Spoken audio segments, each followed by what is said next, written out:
My name is Jamie, and I'm a homeschool mom of 3 who's been homeschooling for approximately 6 years. And today I'm going to share with you 10 tips for new homeschooling families or those who are struggling.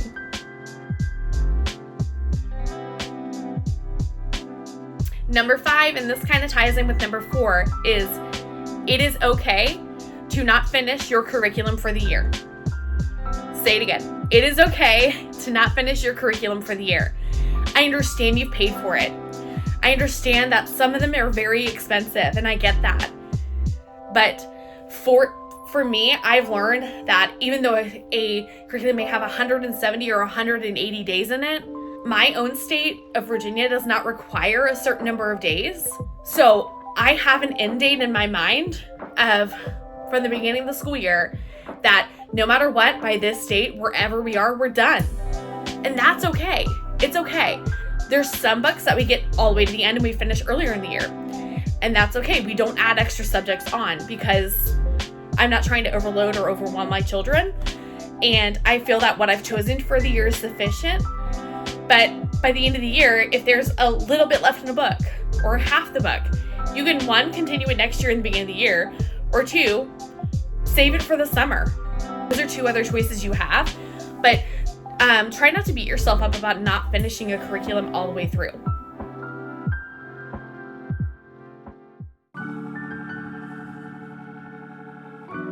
Tip number 6 is you don't have to buy an expensive curriculum in order for your kids to succeed.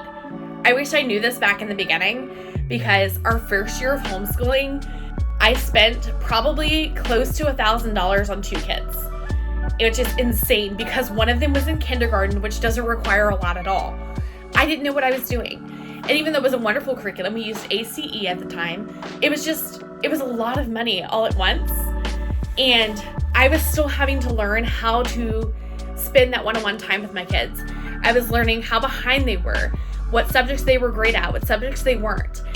And it just really wasn't beneficial for me at that time to spend so much money in one curriculum. Something that you can do is to keep the cost cheap or even free is yard sales. I've gone to yard sales and I found so many books that we use as read alouds. I've bought books by the boxes. A lot of times people are just trying to get rid of things. So I'll say, how much do you want for the box of books? Even though there may be some in there that I don't care for, but a majority of them I do. And a lot of times people will say, name your price. And I'll say, okay, how about $5? I'll get an entire box of books for $5. And it's just wonderful because we'll read through those books. Reading stories to your kids is a great way to 1, save money, and 2, engage with them. And 3, they're learning while they're listening. So it's just a wonderful thing to be able to do that. Thrift stores, I mentioned thrift stores a little bit. We have a thrift store in our area, and you'll have to look around your own, but we have a thrift store in our area where every Wednesday they'll do 1 grocery bag full of books for $1. $1. And I have found books that even the public schools in the area have no writing in them, that they've never even used, still have the tags on them. Some of them are still wrapped in plastic, and I get several of them. I got a science curriculum one year. I got 3 years of science in 1 bag for $1, including other books. And it's just wild how much you can save doing that. Another idea is what we did last year, which is I went on the computer and I looked up for my state what the standards for teaching were for each grade level for my kids, because I knew they were behind in some things. I had recognized that, and I wanted to make sure that we were approaching or meeting grade level standards for my area in my state. And it kind of gave me just a rough guideline. And from that guideline, I could choose, do I want to teach this? Do I think this is important? Do I think this is necessary? And go from there. Then I took those standards and those topics, and I went on free websites for worksheets on Teachers Pay Teachers. I went on Pinterest, and I kind of threw together my own curriculum. And can I tell you, that was one of the best school years we ever had. And it costed me only ink for my printer and paper. And it was just wonderful that we were able to get them in these areas of things that they needed to work on and get them to meeting grade level in most of their things. So that's one other solution for you as well.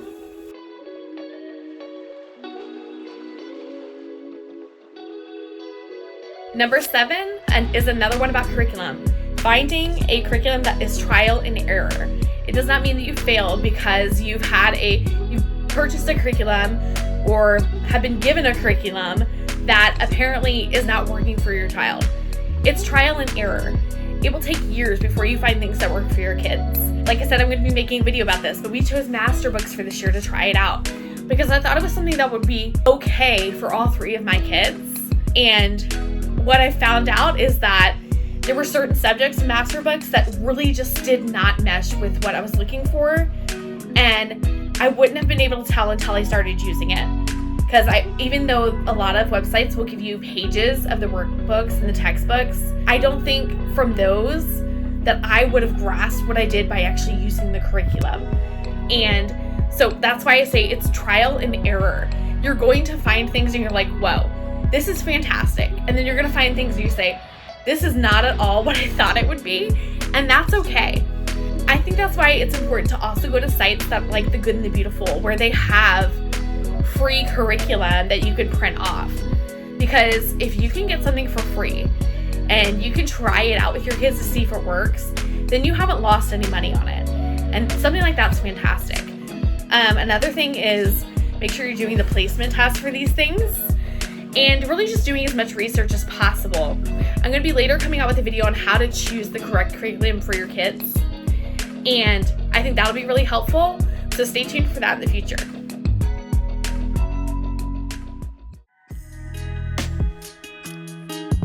Number 8 is to, every summer, assess your school year and ask yourself, what worked this year?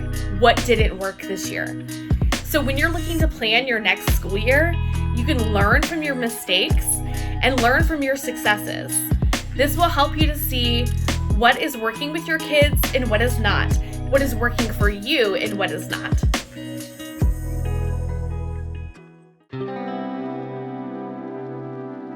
Number 9, enjoy the flexibility.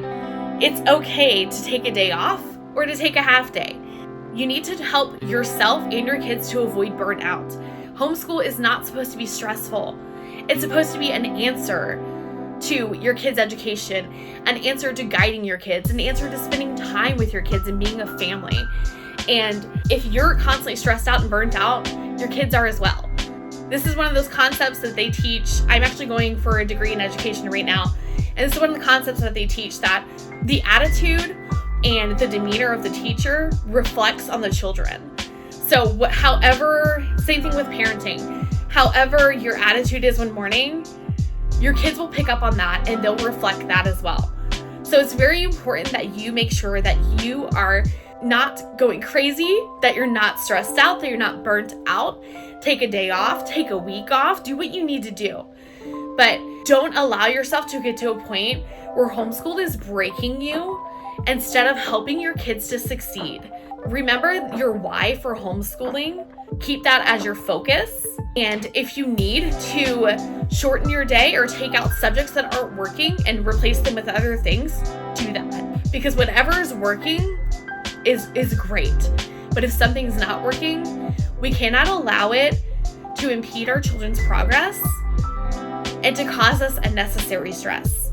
Because it's very important that you, as not only the parent, but the homeschool parent, are available, that you're healthy, and that you're not overwhelmed and overburdened by trying to just spend time with your kids and teach them what's right.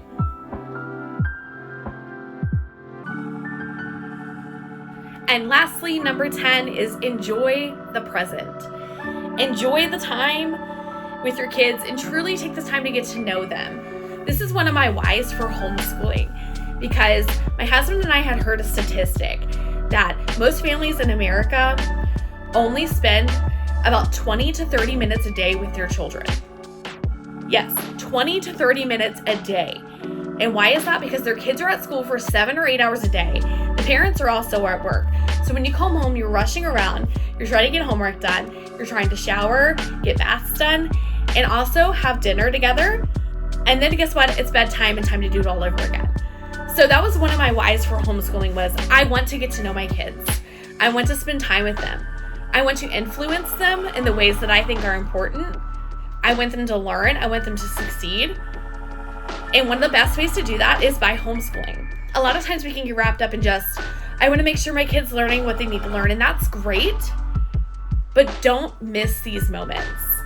My son, my oldest, is in 8th grade now, and I've watched some other homeschool moms, and I'm just like, man, I cannot imagine that in like 4 years, he's going to be graduating. He's going to be an adult. And that is exciting as well as kind of sad and a little terrifying, I'm not going to lie. But to me, I don't want to miss these moments with my kids. So that's why I've made it a priority that at the end of each school year, we make our own homeschool yearbook. So that way we can look back and see what we did that year. What trips did we take? What projects did we do? Just us having fun together, good memories. Make memories with your kids. So those are my 10 tips for homeschooling. Don't forget to like and subscribe. And I hope to bring you guys more videos like this in the future. And I'll see you next time.